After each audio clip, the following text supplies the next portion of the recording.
শুরু করেছে। আর এর মধ্যে যদি একটা পাহাড়ি অঞ্চলের ঘটনা শোনাই, আমার মনে হয় আপনাদের কারো খারাপ লাগবে না।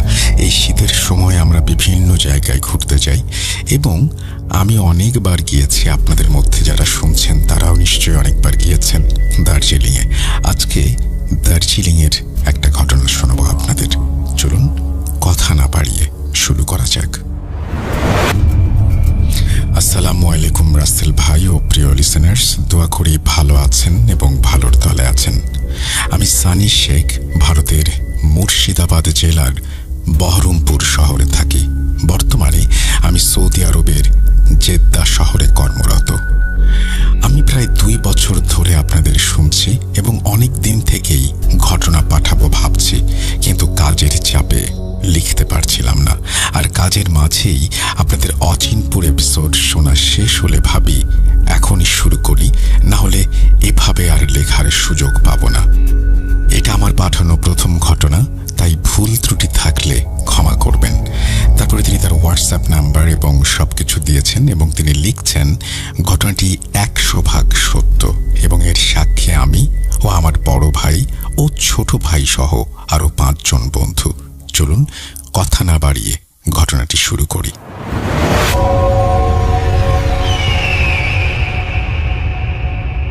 করোনার জন্য অনেকদিন ঘুরতে কোথাও যাওয়া হচ্ছিল না, তাই লকডাউন শেষ হতেই ভাইদের সহ আরো 5 জন বন্ধু মিলে প্ল্যান করলাম দার্জিলিং ঘুরতে যাব বাইক নিয়ে।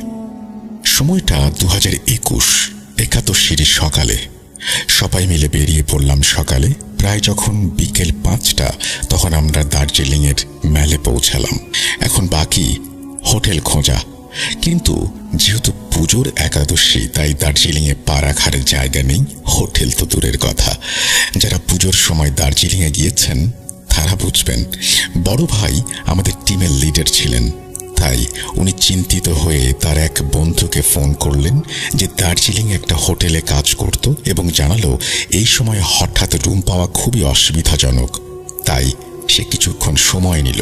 কিছুক্ষণ পরে বন্ধুটি ফোন করে বলল, একটা হোটেল আছে যেখানে 2টা রুম পাওয়া যাবে, তবে তা ম্যাল টাউন থেকে দূরে এবং পাহাড়ের একদম উঁচুতে। হোটেলের নাম, যাই হোক আমি হোটেলের নামটা বলছি না। আমরা সবাই রাজি দেখে বড় ভাইও রাজি হয়ে গেলেন। লোকেশন পেয়ে আমরা সব বাইক নিয়ে চললাম সেদিকে। বড় ভাই সবার ডকুমেন্টস নিয়ে হোটেলে চেক ইন করলো।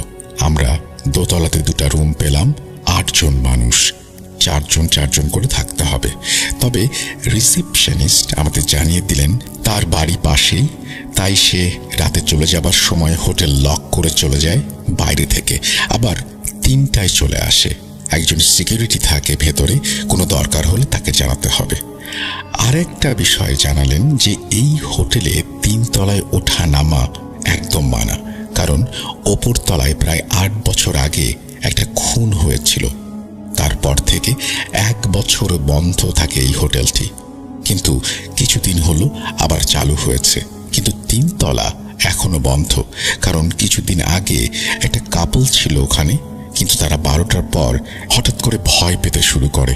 পরের দিন তাদেরকে রুমে অজ্ঞান অবস্থায় পাওয়া যায় এবং তাদের কাছ থেকে জানা যায় যে তারা অনেক খারাপ কিছুর উপস্থিতি টের পেয়েছে। এসব শুনে আমাদের সবার মুখ শুকিয়ে যায়। তবে যেহেতু রুম পাচ্ছিলাম না, তাই রাজি হয়ে থাকতে আমরা আমাদের লাগেজগুলো রুমে নিয়ে যাবার সময় হোটেলটার মেঝে দেখলাম পুরো কাঠের তৈরি এবং খুব সুন্দর করে পালিশ করা, এবং পুরনো যুগের অনেক নারী মূর্তি সাদা রঙের, এবং সিঁড়িতে উঠতে উঠতে একটা চিতাবাঘের মাথার মমি দেয়ালে আটকানো। তবে 2 তলায় উঠে তখন 3 তলার কথা ভেবে আমাদের গা কাঁটা দিয়ে উঠছিল। এরপর সবাই নিজেদের রুমে গিয়ে ফ্রেশ হয়ে ডিনারের জন্য বেরিয়ে পড়লাম মেলে। তারপর ডিনার শেষ করে সবাই ফিরে এসে বড় ভাইদের রুমে গল্প করতে শুরু করলাম। রাত প্রায় 9:30। এতক্ষণ কোনো সমস্যা ছিল না। এবার শুরু হলো আসল ঘটনা। আমাদের গল্পের মাঝে হঠাৎ সাজিদ বলে উঠল, কিরণদা, মানে আমার বড় ভাই, আমার তো মনে হচ্ছে না এখানে কোনো ভুতুরে ব্যাপার আছে। ম্যানেজার আমাদের অযথা ভুলভাল গল্প শোনালো।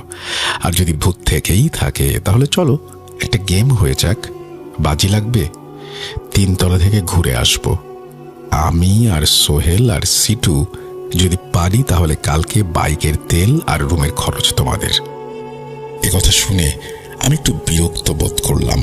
বলে রাখা ভালো, আমাদের গ্রুপে আমি একমাত্র যে সব রাইডে হোটেলে পৌঁছে বাকি সব নামাজ পূরণ করি। আর একটু ধার্মিক, তাই পাহাড়ের জিনের ব্যাপারে আমি বিশ্বাসী, এবং বাকিদের এই জ্ঞান না থাকায় তারা জিনে বিশ্বাসী করে না। আমি ব্যতীত সবাই তাদের এই বাজি লাগানোতে রাজি হয়ে গেল, কিন্তু আমি তাদের বারবার মানা করেছিলাম। কেউ আমার কথা না শোনায় আমি একটু রাগই করে বসে রইলাম।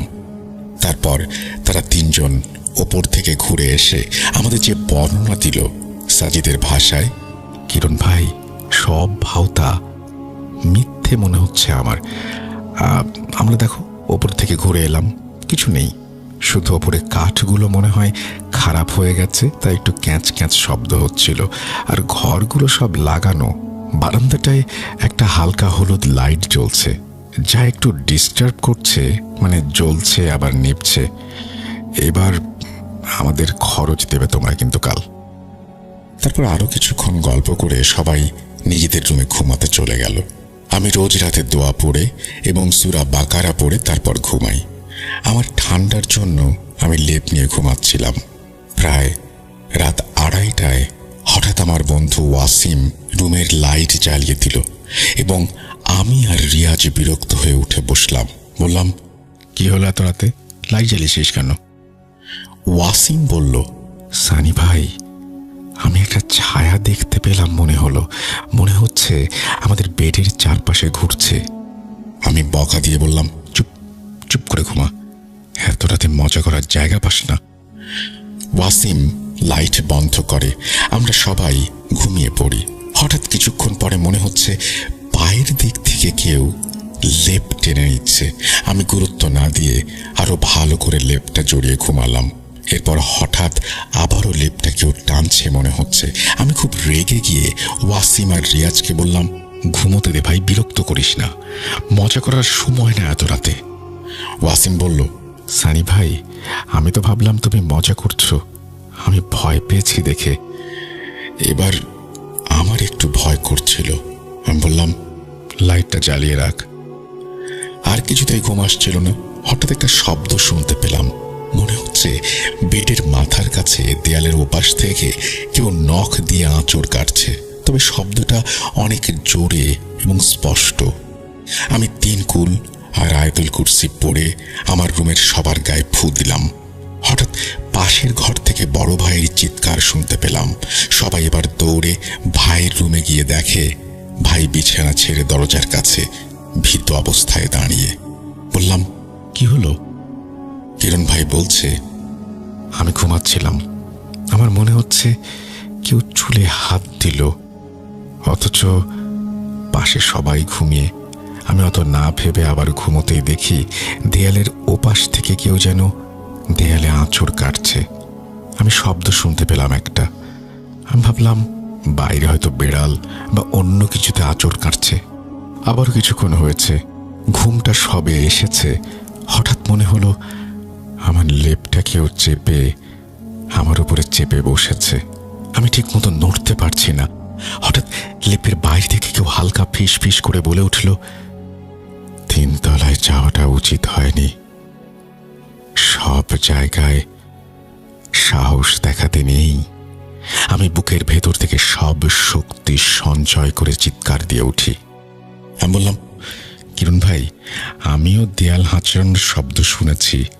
আমাদের এটাই ভালো হবে, সবাই একসঙ্গে যদি এক রুমে থাকি, অন্তত ভোর হওয়া পর্যন্ত। আমরা সবাই বড় ভাইয়ের রুমে বেডেতে সোফাতে গুটি মেরে বসে থাকলাম। সবাই এবার সাজিদকে দোষ দিতে লাগলো। কিরণ ভাই সিকিউরিটিকে রুম থেকে ফোন করার চেষ্টা করলো, কিন্তু পাওয়া গেল না। আমি বুঝতে পারলাম জিনে আমাদের ভয় দেখাচ্ছে, কিন্তু তাদের কিছু বললাম না, যেন আর কেউ ভয় না পায়। এইটুকু পর্যন্ত ঠিকই ছিল, কিন্তু এরপরে যা হলো তা নিয়ে আর কোনো প্রশ্ন থাকলো না যে জিনেরা আমাদের ভয় দেখাতে এটা করছে। রুমের জানালাটা বড় একটা কাঁচের, জানালায় আবার আঁচড়ের শব্দ শোনা যাচ্ছে। যেহেতু পর্দা দেয়া, তাই কেউ পর্দা সরানোর সাহস করতে পারছিলাম না। সবাই বললাম, সাজিদ, তোমার জন্য সব হচ্ছে, তুমি দেখো। সাজিদ সাহস করে পর্দা সরাতেই দেখতে পেল কিছু নেই, কিন্তু একটু পরে হঠাৎ দেখি কেউ যেন কাঁচে নিঃশ্বাস ফেলছে। বাইরে কুয়াশায় কিচ্ছু দেখা যাচ্ছে না। কুয়াশাতে হঠাৎ মনে হলো কাঁচে কেউ হাত রাখলে যেমন হয় সেরকম একটা ছাপ। সাজিদ দেখে সঙ্গে সঙ্গে পর্দা টেনে দিয়েছে। এবার আর কোনো উপায় না পেয়ে আমরা সবাই চিৎকার করতে শুরু করি এবং দরজাতে ধাক্কা দিতে শুরু করি, যেন এই শব্দ শুনে গার্ড চলে আসে। কিন্তু কিছুতেই কিছু হচ্ছিল না। মনে হচ্ছিল এই শব্দ কেউ যেন শুনতে পাচ্ছে না। এইভাবে আমরা চুপ করে কতক্ষণ বসেছিলাম জানি না। আমি দোয়া পড়ছিলাম আর ভাবছিলাম কখন সকাল হবে। অবশেষে সকাল হলো। আমাদের সবার ঘুম চলে এসেছিল। আগের দিন ম্যানেজারকে বলা ছিল আমাদের 5টায় টাইগার হিলের জন্য ডেকে দিতে। সেই অনুযায়ী গ্যারেজটা খুলে দিতে হবে বাইকের জন্য। কিন্তু সকাল 9টা বেজে যাবার পরেও যখন তারা আমাদের কারো দেখা পায়নি, তখন রুমে আসে খোঁজ করতে এবং এসে দেখে আমরা সবাই এক রুমে ঘুমিয়ে। গতকাল রাতের সমস্ত ঘটনা বলি ওদের। ম্যানেজার শুনে অবাক না হয়ে বলল, স্যার, আপনাদের তো আগেই মানা করেছিলাম। জানি আপনারা শহরের লোক, আপনারা বিশ্বাস করবেন না, তবে পাহাড়ে অনেক কিছু আছে যা আপনাদের বিশ্বাসের বাইরে। শুধু এখানে না, আপনি দার্জিলিংয়ের অনেক জায়গা আছে যেখানে খোঁজ নিয়ে দেখতে পারেন এমন হন্টেড প্লেস আছে, যেমন দার্জিলিংয়ের ডাউ হিল এবং সেই চার্চ এলাকা, লেপচা বাগানের কিছুটা এলাকা, কার্সিয়াংয়ের কিছু এলাকা এতটাই ভয়ানক যে সেখানে আপনি দিনের সময়ও অনেক কিছু অনুভব করবেন। বাদ দিন, আপনারা ফ্রেশ হয়ে ব্রেকফাস্ট করে নিন। এরপর আমরা আমাদের লাগেজ গুছিয়ে খাওয়া দাওয়া করে বেরিয়ে পড়লাম। এই ঘটনাটি আমার মধ্যে এতটাই ভয়ের সঞ্চয় করেছিল যে এখনো বন্ধুদের মাঝে মাঝে বলি। ভাগ্যিস সেদিন আমরা হোটেলে ভয়ে স্ট্রোক করে মারা যায়নি। এরপর ঘটনাটি পড়ে শোনাবার জন্য তিনি ধন্যবাদ দিয়েছেন এবং তিনি বলছেন, ঘটনাটি এখানেই শেষ করছি, তবে আমরা যতবার ভ্রমণে গিয়েছি ততবারই কোনো না কোনো সমস্যায় পড়েছি। পুরুলিয়ার জঙ্গলে বা ঝাড়খণ্ড থেকে নাইট রাইডের সময় আরও কিছু ঘটনা আছে আমার সংগ্রহে। পরবর্তীতে বলবো সেগুলো, অবশ্যই বলবেন। আমরা আপনার ঘটনার অপেক্ষায় রইলাম। এরকম ঘটনা আমাদের শুনতেও ভালো লাগে এবং আমরা খুবই পছন্দ করি। বিভিন্ন জায়গায় যেহেতু আপনারা ঘোরেন, সুতরাং এক এক জায়গায় এক এক ধরনের ঘটনার সাথে আপনারা পরিচিত হন। সেই সমস্ত ঘটনা দয়া করে লিখে পাঠাবেন আমাদের, আমরা খুবই খুশি হব। আমরা চলে যাব আমাদের পরবর্তী ঘটনায়।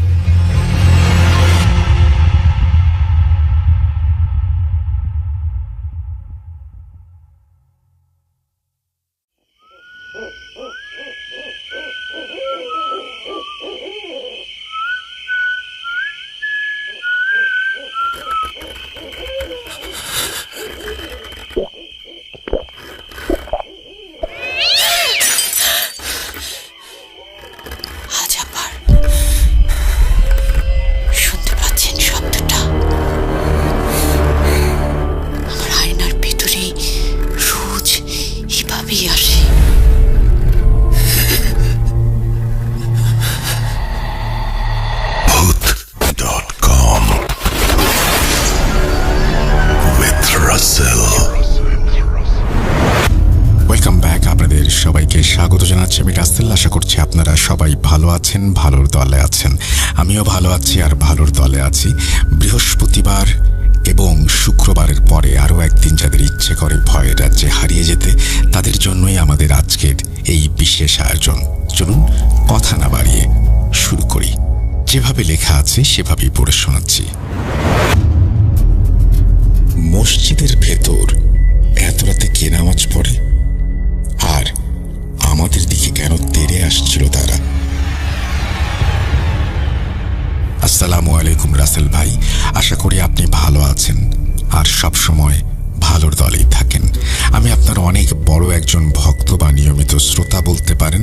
কোনো এপিসোড আমি বাদ দিইনি। এরপর তিনি তার নাম, ঠিকানা সবকিছু বলে তার ঘটনা শুরু করেছেন।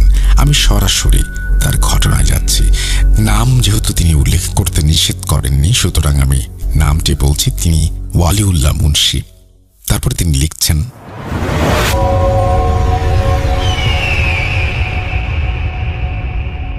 ঘটনাটা 2017 সালের। এমনই কোনো এক মাঝরাতে ঘুম থেকে উঠে আমার মা ঘর থেকে বের হন ওয়াশরুমে যাওয়ার জন্য। ওয়াশরুম কিছুটা দূরে থাকায় আম্মু হাতে হ্যারিকেন নিয়ে ওয়াশরুমে যান। এই ওয়াশরুমের ঠিক বাম দিকেই আমাদের মসজিদ, যেখানে আমরা মক্তবে পড়তাম। আম্মু যখন ওয়াশরুম থেকে বের হন তখন মসজিদের ভেতরে আলো জ্বলতে থাকে। এটা দেখে আমার আম্মু ভয় পেয়ে তাড়াতাড়ি ঘরে এসে পড়েন। পরে আব্বুকে সব খুলে বলার পরে আব্বু মুচকি হাসি দিয়ে বলেন, তুমি দেখতে চাও এই আলো আসলে কিসের আলো? তখন মায়ের মনে কৌতূহল জাগে, কিসের আলো এটি? আম্মু আব্বুকে জানালেন তিনি দেখতে চান রহস্য কি। তখন বাবা বললেন, আমি যেভাবে বলবো ঠিক সেইভাবে আমার সাথে আসবে। আর একটা কথা, কোনো আওয়াজ করবে না, কথা বলবে না, এতে বিপদ হতে পারে। আম্মু ঠিক আছে বলে আব্বুর সাথে চলতে শুরু করলো। আব্বু যখন ঠিক মসজিদের পাশে জানালার কাছে আসলো তখন জানালাটা অটোমেটিক খুলতে শুরু করলো। একবার খোলে, একবার বন্ধ হয়। এভাবে অনেকক্ষণ চলল। জানালাটা হালকা থামার পর আব্বু আড়াল থেকে বের হয়ে আসলো। আম্মুর হাত ধরে বলল, তুমি কোনো কথা বলবে না, ধীরে ধীরে এগিয়ে যাবে। জানালার কাছে গিয়ে যা দেখলো তা দেখার জন্য আম্মু মোটেও প্রস্তুত ছিল না। দেখতে পেল সাদা পাঞ্জাবি পরা অনেক লম্বা একটা লোক নামাজ পড়ছে। তখন আম্মু আব্বুকে বলল, কে উনি? সেই কথা শুনে ফেলেছিল অবয়বটা। তারপর ওই সাদা পাঞ্জাবি পরা অবয়বটা তাকানোর সাথে সাথেই তারা যা দেখল তার জন্য তারা প্রস্তুত ছিল না। দেখল তার চেহারায় মাংস বলতে কিছু ছিল না। আব্বু সাহসী থাকায় ওই জায়গা থেকে আম্মুকে নিয়ে দৌড়ে চলে আসে। পরে আব্বু আম্মুকে বলল, এটা আসলে একটা জিন ছিল, গভীর রাতে নামাজ পড়ছিল। আমি প্রায় রাতেই সব দেখি, আমার দেখে দেখে অভ্যেস হয়ে গেছে। কিন্তু তোমাকে নিয়ে যখন গেলাম তখন তোমার আওয়াজে সম্ভবত সে বিরক্ত হয়েছে, এই জন্য রাগে সে আমাদের দিকে তেড়ে আসছিল। আল্লাহ বাঁচিয়েছেন। এই বলে আম্মু থামলেন। কি ভাবছেন, ঘটনা শেষ? ঘটনা এখানে শেষ হলে ভালো হতো, কিন্তু হয়নি। এটা সিলেক্টেড হলে ঘটনার পরের অংশ লিখে পাঠাবো। এই বলেই তিনি তার ঘটনা শেষ করেছেন। আমরা পড়লাম প্রথম অংশটি এবং দ্বিতীয় অংশের জন্য আমরা অপেক্ষা করব। তো এই ছিল আমাদের আজকের ঘটনা। আশা করছি আপনাদের ভালো লেগেছে। যদি ভালো লাগে অবশ্যই আমাদের জানাবেন, ভালো না লাগলেও জানাবেন। আমরা চলে যাব, আজকের মতো ফিরে আসবো আবারও আগামী রবিবারে। সেই পর্যন্ত সবাই ভালো থাকুন, সুস্থ থাকুন, মোস্ট ইম্পর্টেন্টলি ভূত.com এর সাথে থাকুন। আল্লাহ হাফেজ।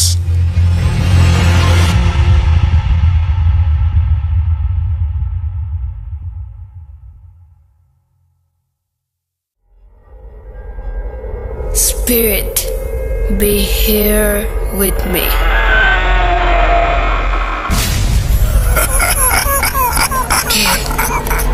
কে তুমি? Bhoot.com. The fear returns with Russell.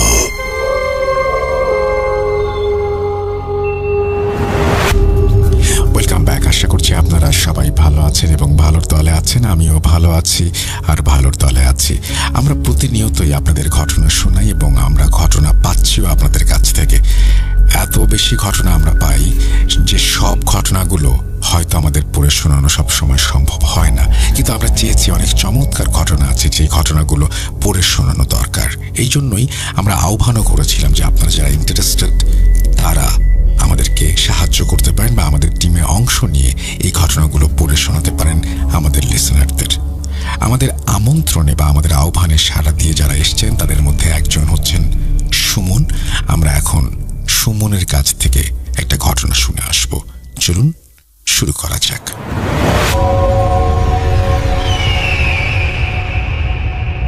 আসসালামু আলাইকুম ডিয়ার রাসেল ভাই, আশা করি আপনি আল্লাহর রহমতে অনেক ভালো আছেন। আমি জানি আপনি সবসময় ভালোর দলে। আমি রূপম মেজবা, আমার বাসা নওগাঁ জেলার ধামইরহাট থানায়। আমিও আপনার প্রিমিয়াম লিসেনারদের মধ্যে একজন। আমি আজ যে ঘটনা বলবো সেটি আমার স্কুলের এক স্যারের কাছ থেকে শোনা সত্য ঘটনা। আমি কোনো কারণে স্টুডিওতে না আসতে পারায় আমি ইমেইলে ঘটনাটি শেয়ার করলাম। এর আগে আমি একটি ঘটনা শেয়ার করেছিলাম, সেটি হয়তো কোনো কারণে সিলেক্ট হয়নি, তাও আমি হাল ছাড়িনি। রাসেল ভাই, যদি ঘটনার নামে পাটি মোড়ানো লাশ দেন তাহলে অনেক ভালো লাগবে। লেখা যদি কোনো ভুল ভ্রান্তি থেকে থাকে তাহলে তা ক্ষমা সুন্দর দৃষ্টিতে দেখবেন। তো বেশি কথা না বেরিয়ে ঘটনায় যাওয়া যাক। ঘটনাটি ঘটে 1970 থেকে 1977-এর মাঝামাঝি সময়ে। এক গ্রামে এক হুজুর ছিল। তিনি অনেকটা বড় আলেমদের মতো বলা যায়। তিনি একদিন সকালে শহরের কাজ সেরে গ্রামে ফিরছিলেন। গ্রামে ঢোকার আগে একটি বড় নদী পড়ে, সেটি নৌকা দিয়ে পার হতে হয়। তিনি নৌকা দিয়ে পার হয়ে আসছিলেন। দুপুরের দিকে নৌকা নদীর ঘাটে এসে থামলে তিনি নৌকা ভাড়া মিটিয়ে নৌকা থেকে নেমে বাড়ির উদ্দেশ্যে হাঁটা দেন। সে সময় ছিল বর্ষার মৌসুম, তাই নদীর ধারে অনেক পানি জমাট হয়েছিল। পানি ছিল হুজুরের কোমর পর্যন্ত। তিনি সেভাবেই ভিজেই আসছিলেন। হাঁটতে হাঁটতে তার পা যেন কিসে বেঁধে গিয়েছিল, তাই তিনি সেটি পা থেকে ছাড়াতে হাত দিয়ে সেটি ছড়াতে লাগে, কিন্তু সেটি তার পা থেকে ছুটতেই চাইছে না। তিনি তখন হ্যাচকা একটা টান দেন, তখন সেখানে একটি পুরুষ মানুষের লাশ ভেসে ওঠে। আর হুজুর তখন ভয় না পেয়ে গ্রামের লোকদের ডেকে আনে এবং লাশটিকে সবাই পাটিতে মুড়িয়ে ঠেলাগাড়ি করে মসজিদের সামনে নিয়ে যাওয়া হয় এবং লাশটিকে ধুয়ে কাফন পরিয়ে দাফনের জন্য খাটিয়াতে করে কবরস্থানে নিয়ে যাওয়া হয়। হুজুর তখন অজু করার জন্য সেই নদীর ঘাটে যায়। আগে বলে নেই যে নদীটি ছিল কবরস্থানের একটু সামনে। তিনি অজু শেষ করে উঠে আসার সময় তিনি কিসে যেন পায়ে আটকে যায় আর তিনি হোঁচট খেয়ে পড়ে যায়। তিনি দেখেন নৌকা চালানোর জন্য যে লাঠির প্রয়োজন হয় সেই লাঠির মাথা। হুজুর তখন সেটি টেনে আনতে গিয়ে দেখে একটি হাত লাঠিটিকে ধরে আছে। তিনি তার আশেপাশে থাকা সবাইকে ডাকতেন। সবাই আসলে কিছু লোক সেই লাঠিটিকে ধরে থাকা হাতটিকে উঠায় আর সবাই দেখে সেটি তাদের গ্রামের একজন মাঝির লাশ। তখন বলতে থাকে 2 থেকে 3 দিন আগে অনেক অনেক ঝড় আর বৃষ্টি হয়েছিল, সে কারণেই হয়তো সে দুজনের মৃত্যু হয়েছে। তারা মাঝির লাশটিও ধুয়ে কাফন পরিয়ে কবর দেওয়া হয়। মাটি দিতে সন্ধ্যা হয়ে যায়। হুজুর মাটি দিয়ে বাড়ি এসে গোসল করে নেয়। আর লিসেনারগণ, এখান থেকেই শুরু হয় আসল ঘটনা। হুজুর সাহেব খাবার খেয়ে ঘুমিয়ে পড়ে আর মাঝরাতে হুজুর সাহেব প্রকৃতির ডাকে সাড়া দিতে উঠে ঘর থেকে বের হয়। 1900 সালের দিকে তখন বাড়ির কিছু দূরে টয়লেট থাকতো, তাই তিনি ঘর থেকে বের হতে গিয়ে দেখে তার বাড়ির আঙিনায় সেই পাটিতে মোড়ানো লাশটি দাঁড়িয়ে আছে। তিনি তখন অনেক ভয় পায় আর তিনি তার স্ত্রীকে ডাক দিলে তার স্ত্রী উঠে এসে বলে, কি হয়েছে, এই মাঝরাতে ডাকছো কেন? হুজুর সাহেব বলেন, দেখো তো আঙিনায় কে যেন দাঁড়িয়ে আছে না? তার স্ত্রী বলেন, কই, কেউ নেই তো, তুমি মনে হয় ভুল দেখছো। হুজুর সাহেবও ভেবে নেয় হতে পারে তার মনের ভুল। ধীরে ধীরে তিনি পাটিতে মোড়ানো লাশ তার আশেপাশে দেখতে থাকেন। তিনি এক রাতে বাড়িতে আসতে দেরি হওয়ায় তার স্ত্রী খাবার খেয়ে ঘুমিয়ে পড়েন। তিনি বাড়িতে এসে আর কিছু না ভেবে না খেয়ে ঘুমোতে যাবেন, তখন ঘরে ঢুকে দেখেন তার বিছানার এক পাশে সেই পাটিতে মোড়ানো লাশটি বসে আছে।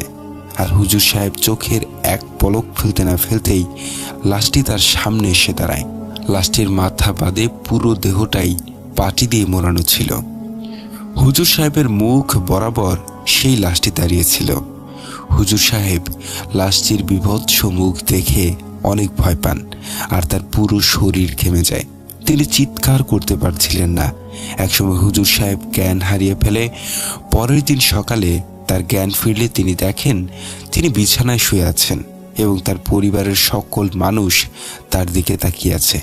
তাকে জিজ্ঞেস করা হলো তিনি কেন আঙিনায় পড়েছিলেন।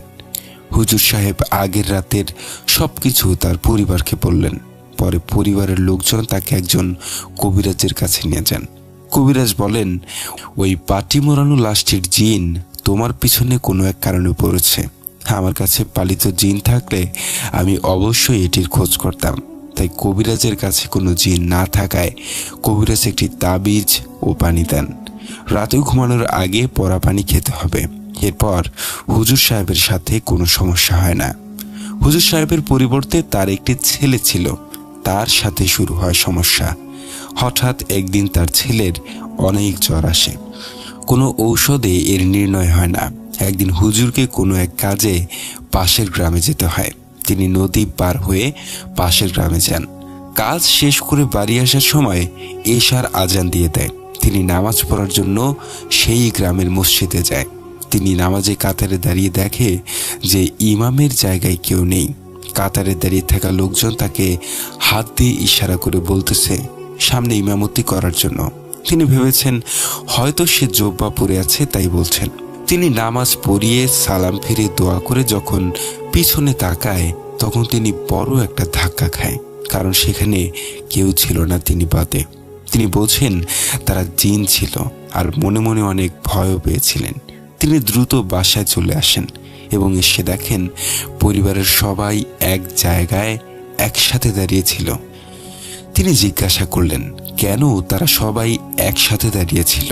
হুজুর সাহেবের স্ত্রী বলল তার ছেলের শরীর জ্বরে পুড়ে যাচ্ছিল, তাই সে জলপট্টি দেওয়ার জন্য একটু ঘরের বাইরে যায়। তারপর বাইরে থেকে এসে দেখে তার ছেলে নেই। তখন হুজুর সাহেবের ছোট ভাই তার ছেলেকে ভেজা ও অজ্ঞান অবস্থায় নিয়ে আসে। আর তার ভাই বলে যে আমি পুকুর ঘাটে গোসল করছিলাম, হঠাৎ দেখি কে যেন পুকুরে ঝাঁপ দিল। ভাবলাম এমনি মনে হয় কেউ গোসল করার জন্য ঝাঁপ দিয়েছে। তখন খেয়াল করে দেখলাম এ তো সাজিদ, হুজুর সাহেবের ছেলে, আর সে পানিতে ডুবে যাচ্ছিল। আমি দ্রুত গিয়ে তাকে সেখান থেকে নিয়ে আসলাম অজ্ঞান অবস্থায়। তাকে শুয়ে দেওয়ার পর তার মাথার জলপট্টি দেওয়া হয়। সন্ধ্যার দিকে তার ঘরে হুজুর সাহেবের স্ত্রী দেখে সেই পাটি মোড়ানো লাশটি তার ছেলের পাশে দাঁড়িয়ে আছে। এ দেখে হুজুর সাহেবের স্ত্রী জোরে চিৎকার দিয়ে ঘর থেকে বের হয়ে আসে।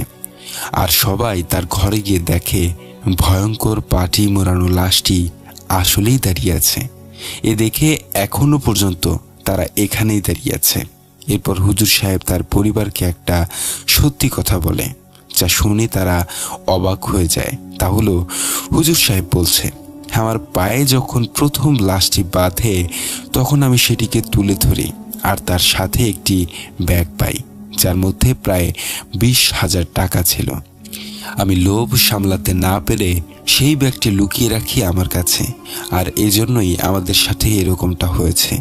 পরবর্তীতে হুজুর সাহেব সেই ব্যাগটি ভালোভাবে খুলে দেখে যে তার ভিতরে একটি কাগজ আছে। সেখানে লেখা আছে বাসার ঠিকানা, এবং বাসার ঠিকানা অনুযায়ী তারা সেখানে যায়, কিন্তু তাদের পায় না। প্রায় 1 মাস পর সেই প্রথম লাশটির পরিবারের খোঁজ পায় এবং তাদের সেই ব্যাগ সহ টাকা দিতে চাইলে তারা নেয় না, বরং হুজুর সাহেবকে টাকা ফিরিয়ে দিয়ে বলে টাকার মালিক যেহেতু নেই সেহেতু আমরা এই টাকা নিতে পারবো না। এরপর হুজুর সাহেবের পরিবারের সাথে আর কোনো সমস্যা হয় না এবং হুজুর সাহেবের ছেলে সুস্থ হয়ে যায়।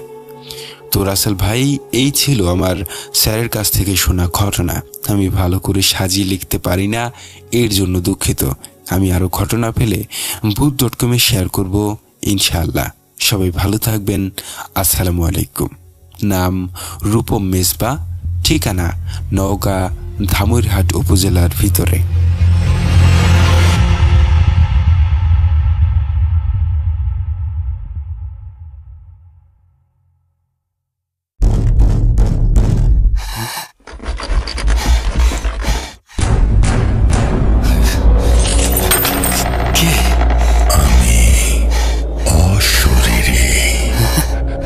দেখতে পাবে না কবু, এত কাল ধরে শুনছো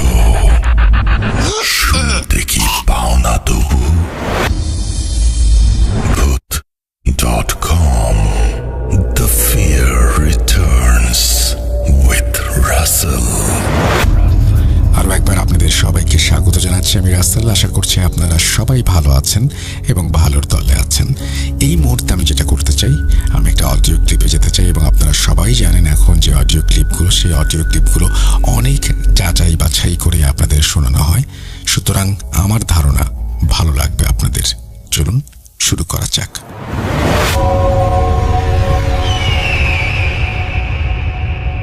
আসসালামু আলাইকুম ওয়া রাহমাতুল্লাহি ওয়া বারাকাতুহু। রাসেল ভাই, আশা করি আগ্রহ দর্শক সম্মতে ভালো আছেন এবং সবসময় ভালোর দলেই থাকবেন ইনশাআল্লাহ।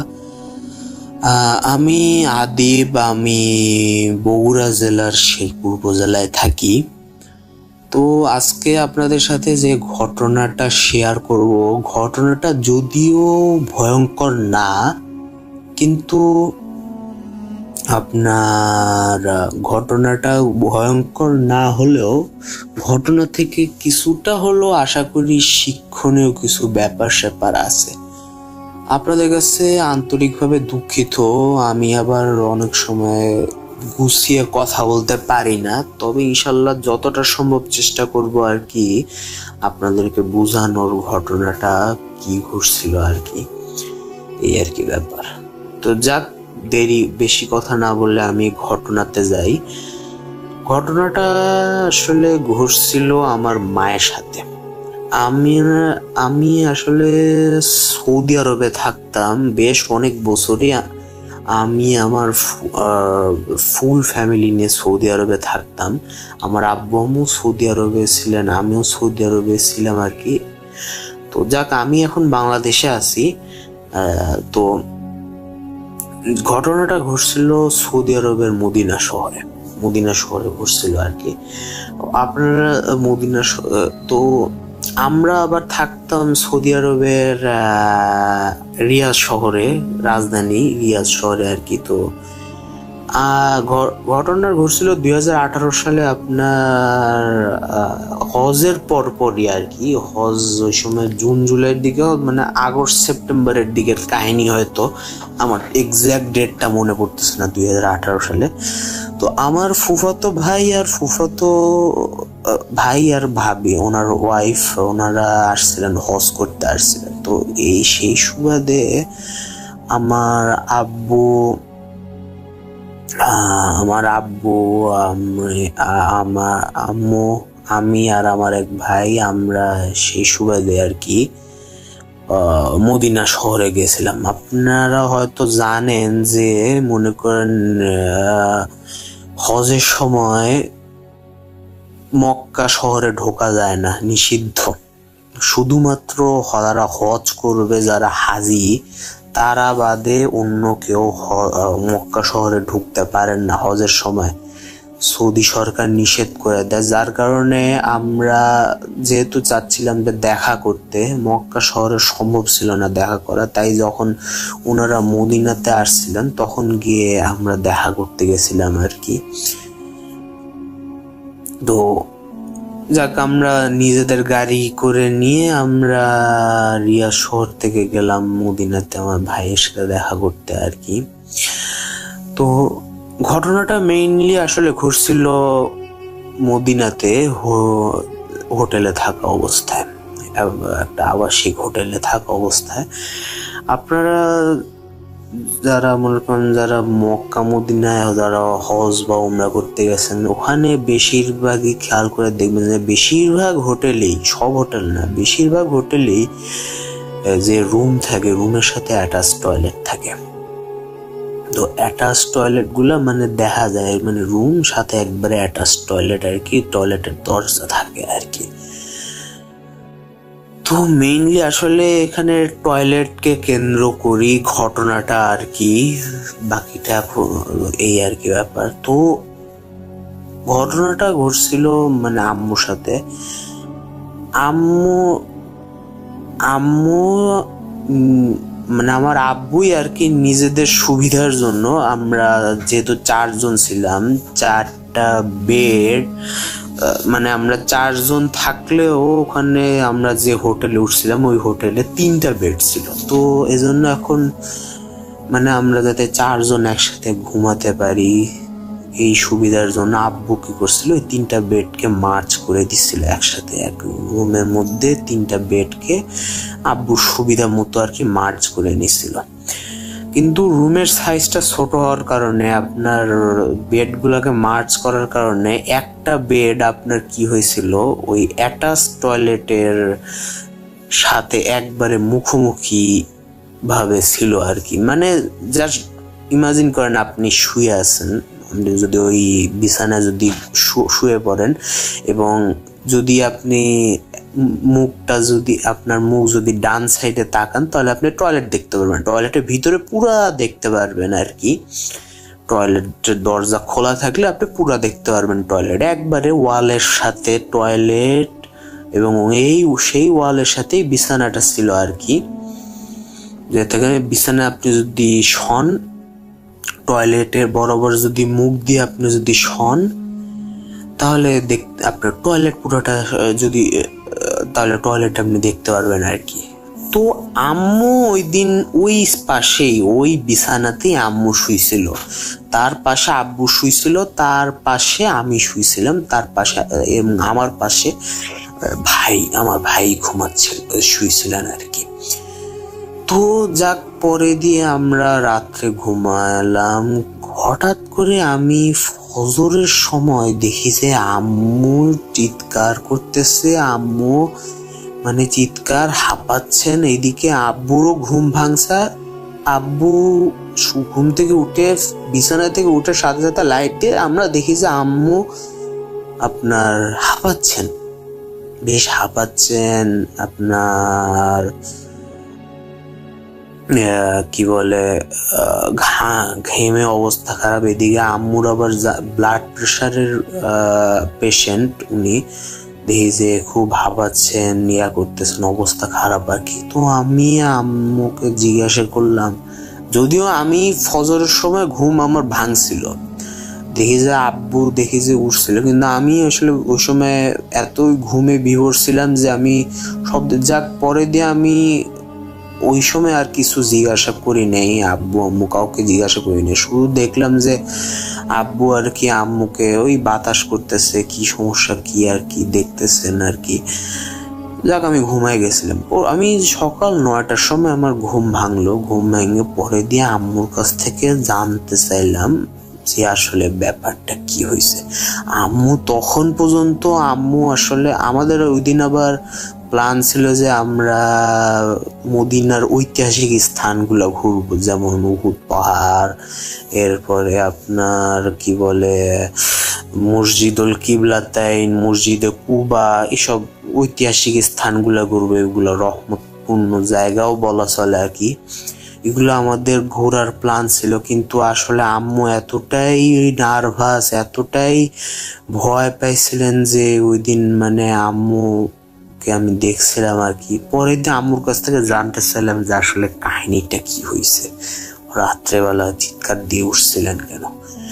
আম্মু বলতেছিলেন যে ফজরের সময়, ঠিক ফজরের আগ মুহূর্তে মানে আম্মু হঠাৎ করে আম্মুর কাছে মনে হচ্ছিল বুকের মধ্যে ভার অনুভব হচ্ছিল।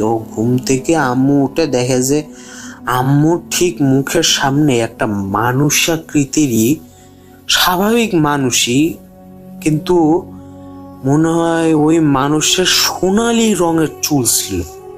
ওই মানুষাকৃতি সোনালি রঙের চুল আম্মুর ঠিক মুখ বরাবর সামনে আম্মু দেখতে পাচ্ছিলেন আর কি, বুকের উপরে। এখন ঠিক আম্মু নিজেও বলতে পারেন না যে আম্মু স্বপ্ন দেখছিলেন নাকি বাস্তবে দেখছিলেন, তবে আম্মু এটা বলছিলেন যে আম্মু নাকি শুনতে পাচ্ছিলেন যে বাইরের হাজী সাহেবরা, যে ওই সময় ফজরের সময় ছিল আর কি, হাজী সাহেবরা যে মসজিদে নববীতে যাচ্ছিলেন, তারা কথা বলতেছেন, ইয়া করতেছেন, চলে যাচ্ছেন, পায়ের শব্দ শুনতে পাচ্ছিলেন, জুতার শব্দ, তাদের কথার শব্দ, সবকিছু শুনতে পাচ্ছিলেন। কিন্তু আম্মু নাকি হাত বা নাড়াইতে পারছিলেন না, এমনকি চিৎকার করতেছিলেন। আমাদের এমন চিৎকার করতেছিলেন, আমরা নাকি চিৎকারও শুনতে পাচ্ছিলাম না। প্রায় 4-5 মিনিট নাকি এরকম হয়েছিল আর কি। যাক, আম্মু বুঝতে পারেন নাই যে ওটা স্বপ্ন দেখছিলেন না বাস্তবে হচ্ছিল, কিন্তু আম্মুর এইটাই হলো ভাষ্য ছিল আর কি।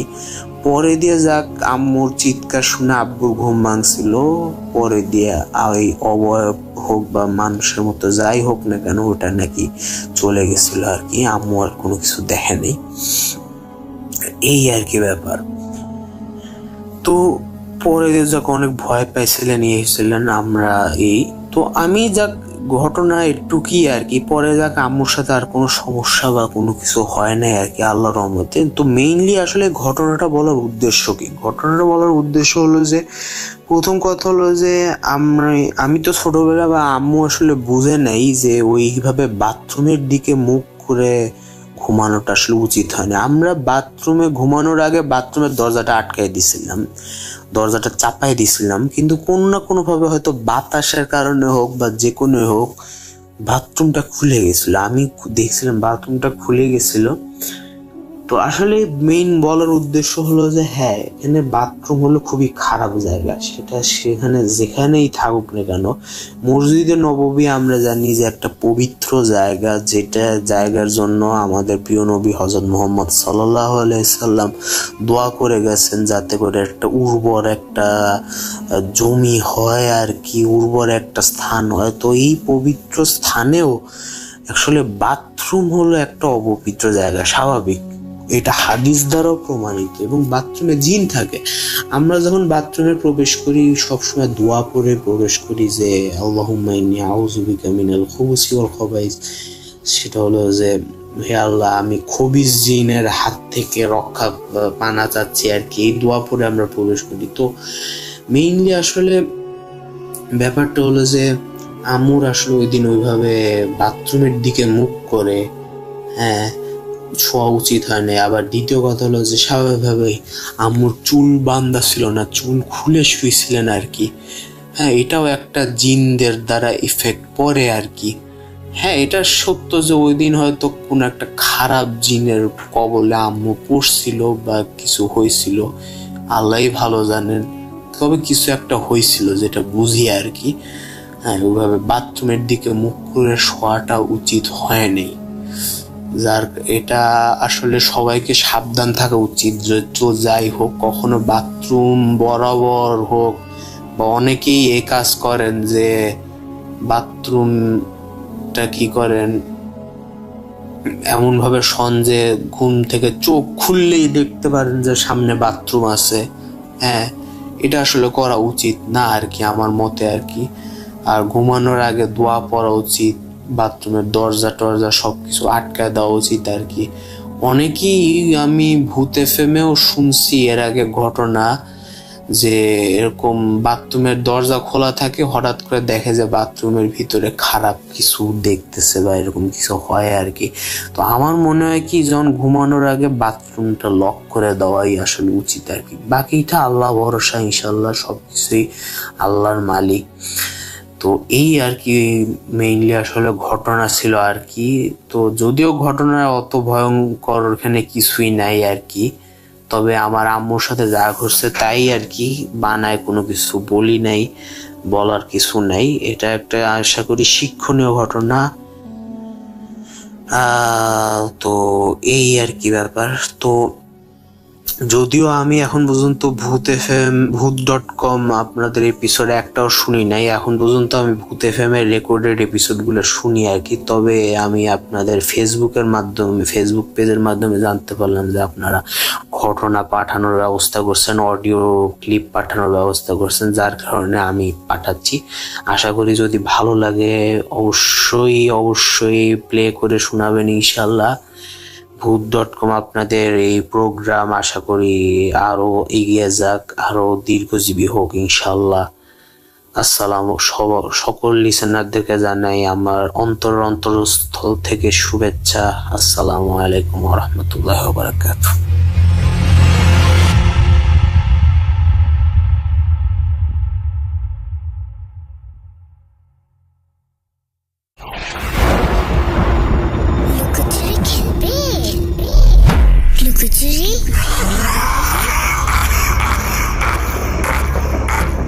You will never be alone.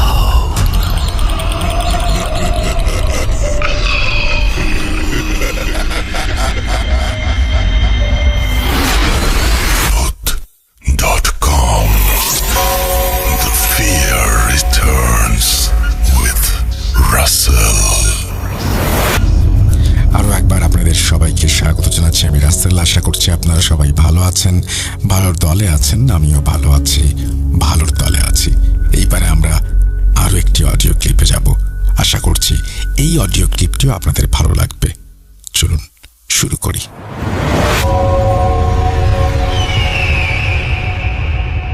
আসসালামু আলাইকুম রাসেল ভাই, আশা করি ভালো আছেন।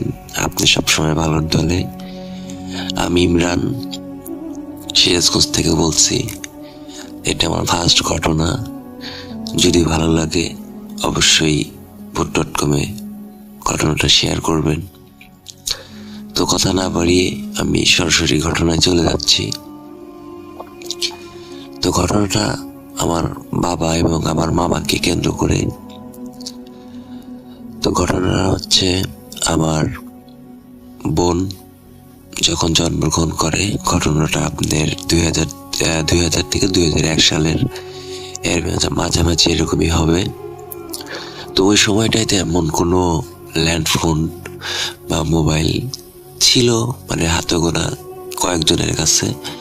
তো আমার বাবার কাছেও ছিল না ফোন, আমার নানা বাড়িতেও সেরকম ফোনের ব্যবস্থা ছিল না।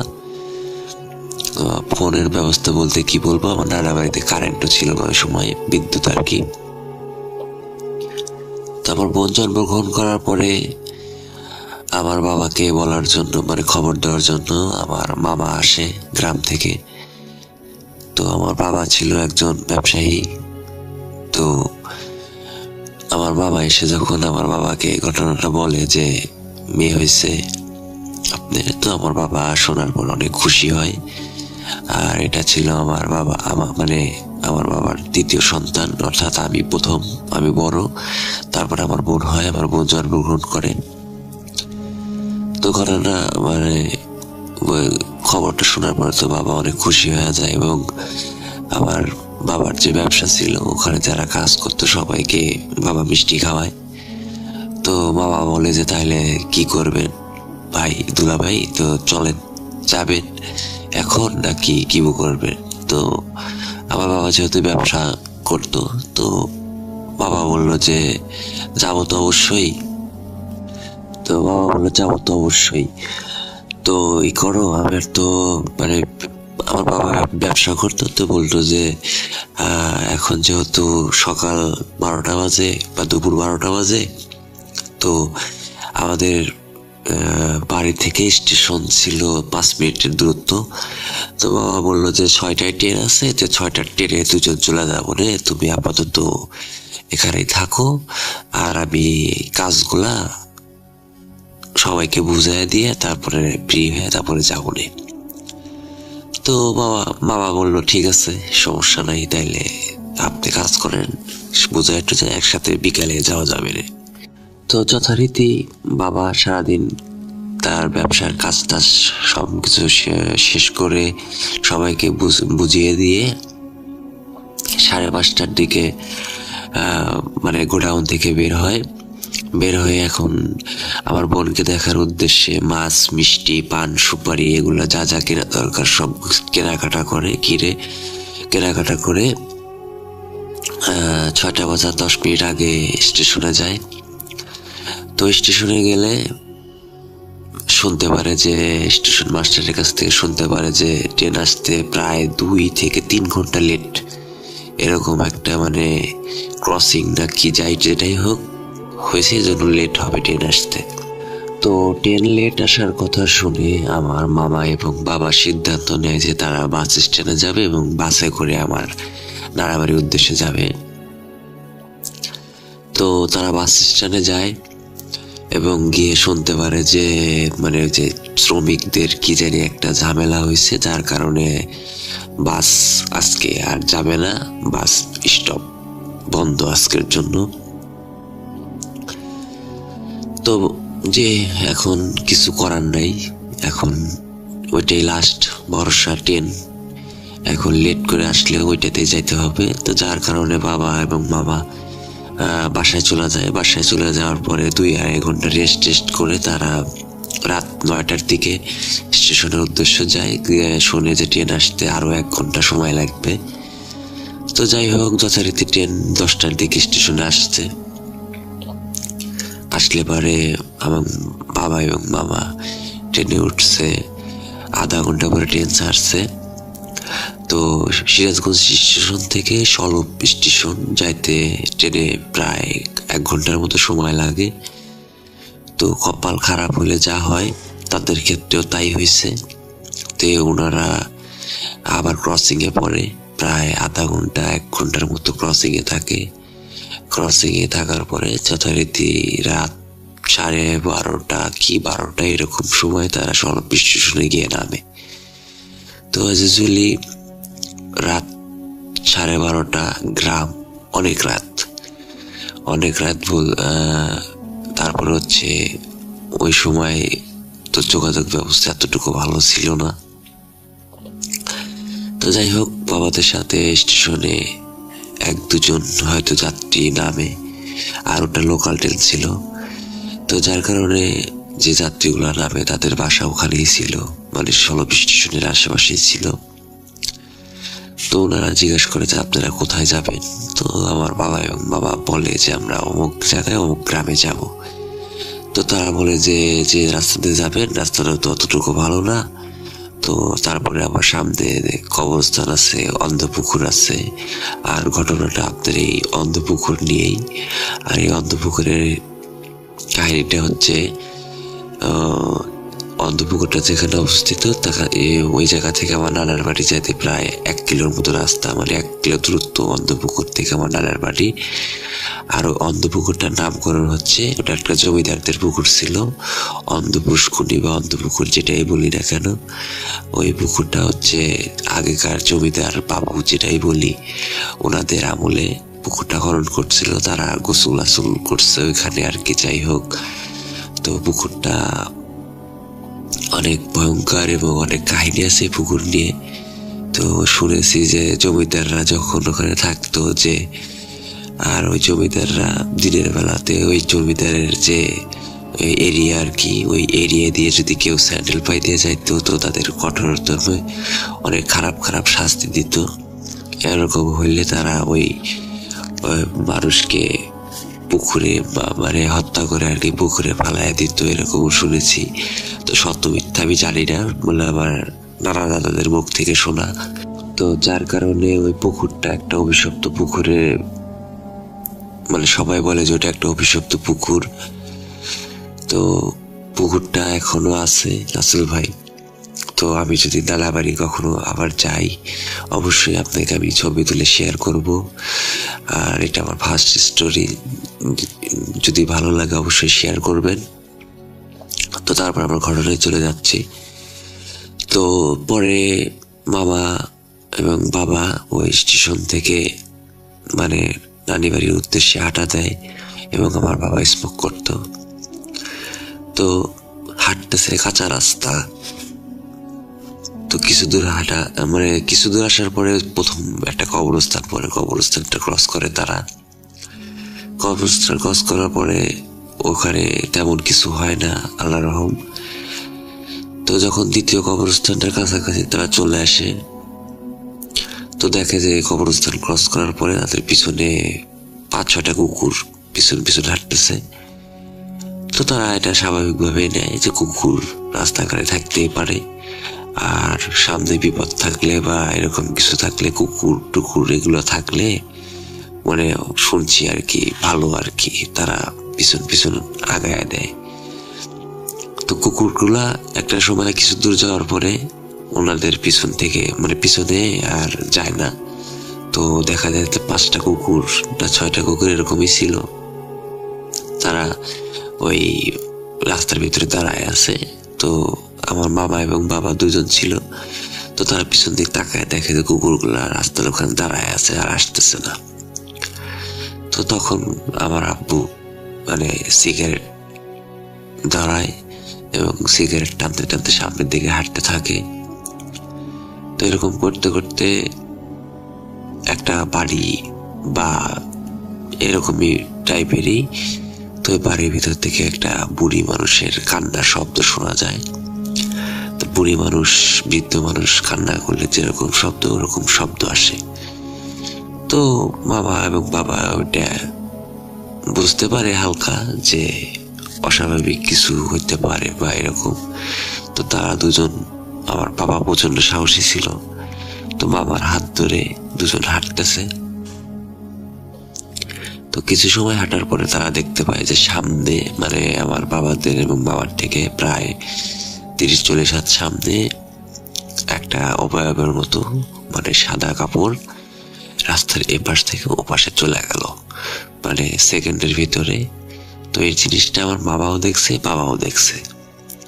দেখার পরে মামাকে জিজ্ঞেস করলো যে তুমি কিছু দেখছো? তো মামা বললো হ্যাঁ। তো এ পর্যন্তই। তারপরে তারা আর কোনো কথা বলে নাই, দুজন দুজনের হাত ধরে হাঁটা শুরু করছে। তো এরকম হাঁটতে হাঁটতে অবশেষে ওই যে অন্তপুকুর যেটা বললাম ওটার কাছাকাছি যখন তারা চলে আসছে, তো আমার মামা স্মোক করতো না। তো তারপরে আমার বাবা আমার মামাকে একটা সিগারেট ধরায় মামার হাতে দেয়, দিয়ে বলে যে এটা হাতে ধরে রাখো এবং যদি নিভে যেতে নেয় তখন একটা টান দিও, এই আর কি, যাতে আগুনটা জ্বলে আর কি। তো আমার বাবা স্টিল সিগারেট ধরায় যেতেছে, মানে যেটা শেষ হচ্ছে ওইটা দিয়ে আর একটা ধরাইতেছে, আগুন হাত থেকে ফেলতেছে না। তো শুনছি যে আগুন থাকলে এগুলো আশেপাশে আসে না। তো যখন অন্ধপুষ্করিণীর তারা মাঝামাঝি চলে আসছে, তখন দেখে যে পুকুরের ভিতরে 5-7 জন গোসল করলে যেরকম একটা শব্দ বা কথা কোলাহল এরকম আসতেছে। তো অত রাতে তো রাসেল ভাই গোসল তো দূরের কথা, ওর ওই পুকুরের আশেপাশে থাকার কথা না। তো যাই হোক, আমার বাবা এবং বাবা দুজনে এই জিনিসটা খেয়াল করছে। তো যাই হোক, তারা অন্যদিক না তাকে সোজা সামনের দিকে হাঁটতেছে। তো পিছন থেকে প্রথমে একটা বিড়াল কান্না করলে যেরকম শব্দ বা ওরকম টাইপের কিছু একটা শুনছে। তারা শুনেও পাত্তা দিতেছে না। তো পুকুরটা রাসেল ভাই অনেক বড়, প্রায় 3 বিঘা জমির উপরে পুকুরটা খনন করছে। তো তারপরে তারা যখন মাঝামাঝি থেকে, মানে প্রায় 2 ভাগের আর 1 ভাগ আছে এরকম পর্যায়ে, পিছন থেকে তারা হুট করে শুনতে পায় যে মাছ আর মিষ্টিটা থুয়ে যা, তোদের কিছু বলবো না। তো এরকম 2-3 বার বলে। তো তারা পিছনে কেউ তাকাইতে সাহস পাচ্ছে না। তো পিছন থেকে স্টিল শব্দটা আসতেছে। তো তারপরে দেখে যে মানে শব্দটা তো আসতেছেই, এবং হুট করে দেখে যাদের বাম পাশে ডান পাশে মানে বামন টাইপের, অর্থাৎ 2 থেকে 2.5 ফুট লম্বা এরকম স্বাভাবিক শরীর, পা হাত পা সবই আছে, কিন্তু শরীরের থেকে মাথাটা অনেক বড়, এরকম প্রায় 8-10 জনের মতো। তাদের 2 সাইডে তারাও হাঁটতেছে, কিন্তু তাদের দূরত্ব ছিল প্রায় 10-15 হাত। তো তারা বলতেছে যে মাছ আর মিষ্টিটা দিয়ে যা, আমরা অনেক দিনে কিছু খাই না, তো মাছ আর মিষ্টিটা দিয়ে যা, আমরা তোদের কিছু বলবো না, এরকম মানে বলতেছে। তো আমার বাবা, আমি আগে বলছি যে সাহসী ছিল, তো উনি ওনার মতো সিগারেট টানতেছে এবং মামাকে শক্ত করে ধরে নিয়ে হাঁটতেছে। তো একটা পর্যায়ে দেখে তাদের পিছু ছাড়তেছে না আর কি, তাদের সাথে সাথে যেতেছে। তো একটা পর্যায়ে আমার মামা এবং বাবা দুজনে জোরে দৌড় দেয় সামনের দিকে, এবং প্রায় বসত বাড়ির কাছাকাছি প্রায় পর্যায়ে চলে আসছে। তো দেখা যাইতেছে যে সামনে বাড়িঘর আছে। তো তারা দৌড় দিয়ে একটা বাড়ির পাশের ভিতরে ঢুকে তারা বাড়ির ভিতরে ঢুকছে। গ্রাম, অনেক রাত। তো ডাকার পরে ওনারা দরজায় ডাক দিছে যে বাড়িতে কেউ আছেন নাকি, যদি থাকেন তাহলে একটু বাইরে আসেন। তো রাসেল ভাই যখন তারা দুজন এরকম অবস্থায়, তখন যে বাড়িতে গেছে ও বাড়ির লোকজন সবাই বাইরে বের হয়ে আসছে, এবং মহিলা পুরুষ যারা ছিল বাড়িতে সবাই বের হয়েছে। বেরোনোর পরে বলতেছে আপনারা কোথায় যাবেন, কোথা থেকে আসছেন, এরকম জিজ্ঞেস করার পরে ওনারা বলছে যে আমরা অমুক জায়গা থেকে আসছি, অমুক জায়গায় যাব। তো তারা বলছে এত রাতে ওই দিক থেকে আসলেন কিভাবে, তো রাস্তাটা তো ভালো না। তো তখন আমার বাবা সব কাহিনী বলছে, বলার পরে ওনারা ওনাদের পানি খেতে দিছে। পানি টানি খাওয়ার পরে একজন একটু মানে ঝাড়া দেয় আর কি, ওঝা টাইপের এরকম আর কি যেটা বলে, ওনারা ঝাড়ফুঁক দিছে। ঝাড়ফুঁক দেওয়ার পরে ওনারা বলছে যে ঠিক আছে আপনারা যেখানে যাবেন, তো ওখানে তো বেশি দূরে না, তো তারপরে যেহেতু অনেক রাত হয়ে গেছে, ভোর হইতে বেশি সময় লাগবে না, আপনারা আমাদের বাড়িতে রাতটা কাটান, সকালে না হয় চলে যায়। তো আমার বাবা বলছে না আমাদের এখনই যেতে হবে, তো যদি পারে না আমাদের একটু আগায় দিয়ে আসেন। তো লোকগুলা ভালো ছিল, ওনাদের আল্লাহ ভালো করুক। তো যাই হোক, ওনারা ওনাদের বাড়ির ছেলে যারা ছিল প্রায় 4-5 জন, এবং আমার বাবা এবং বাবাকে পাটির শোলাতে আগুন ধরিয়ে একদম বাড়ি পর্যন্ত মানে আগুন জ্বালিয়ে তাদের আগায় দিয়ে আসছে, একদম আমার নানার বাড়িতে পৌঁছায় দিয়েছে। তো তারপরে ওনারা চলে আসার পরে আবার বাড়িতে সবাই, নানার বাড়ির গ্রাম সবাই ঘুমাইছিল, পরে যে মামা ডাইকে উঠাইছে সবাইকে। তো নানা নানি উঠছে, ওঠার পরে সব কাহিনী বিস্তারিত শুনছে। তো শোনার পরে ওনারা বলছে যে তো এত রাতে আসার কোনো দরকার ছিল না, কালকে আসতে পারতেন, যেহেতু চলে আসছো আল্লাহ ভালো মতো নিয়ে এসে। তো পরে ওনাদের ঝাড়ফুঁক টাড়ফুঁক তো আমার নানি করে দিল, দিয়া গোসল টোসল করায়া একদম ওজু টুজু করায়া পরে ঘরের ভিতরে উঠাইছে। তো আল্লাহ রহম, তারপরে আমার মামা এবং বাবার আর তেমন কিছু হয় নাই রাসেল ভাই। তো আমার গল্পটা বা ঘটনাটা এরকমই, এ পর্যন্তই ছিল। যদি ভালো লাগে অবশ্যই শেয়ার করবেন ভূত.com-এ। আর আমার কাছে আরো অনেক ঘটনা আছে, যদি ভালো লাগে তো আমি নেক্সটে পাঠাবো। আর আমার ঠান্ডা লাগছে ভাই অনেক প্রচুর, যার কারণে আমার কণ্ঠটা এরকম। যদি ভুল করে থাকি ক্ষমা সুন্দর দৃষ্টিতে দেখবেন। আর এটা আমার ফার্স্ট ঘটনা, যার কারণে এরকম হয়েছে ভাই। তো আশা করি ভালো থাকবেন, আপনি সবসময় ভালোর দলে। আর যদি গল্প সিলেক্ট হয় অবশ্যই ভূত.com-এ শেয়ার করবেন। আসসালামু আলাইকুম।